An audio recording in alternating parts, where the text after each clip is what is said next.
अस्सलाम वालेकुम नाज़रीन, धरती टाइम न्यूज़ ऑनलाइन सां गॾु आऊं आहियां इमरान अली गोपांग। ख़बर शामिल कयूं था फ़कीराबाद खां। आशिक़ अली जी रिपोर्ट मुताबिक़ फ़कीराबाद में माज़ूर मासूम जो वाहुर न थियण ख़िलाफ़ एहतजाज। मां नंढपिण खां माज़ूर आहियां, मुंहिंजो सरकारी ख़र्च ते इलाज करायो वञे। फ़कीराबाद टाउन वार्ड नंबर 1 जे ॻोठ मोहम्मद सूफ़न भट्टी जो रहवासी एहतजाज कंदे ॿुधायो त मां नंढपिण खां माज़ूर आहियां, जॾहिं त 3 साल अॻु कंहिं हादिसे सबबि मुंहिंजो वालिद अली शेर भट्टी वफ़ात करे वियो।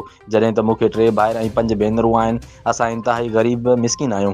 ग़रीबी सबबि इलाज नथा कराए सघूं। असीं सिंध जे वॾे वज़ीर सैयद मुराद अली शाह ऐं सिहत खाते जे वज़ीर अज़रा पेचूहो ऐं डायरेक्टर गिम्स रहीम बख्श भट्टी खे गुज़ारिश था कयूं त नोटिस वठी सरकारी ख़र्च ते इलाज करायो वञे, त जीअं मासूम पंहिंजे पेरनि ते बीही सघे।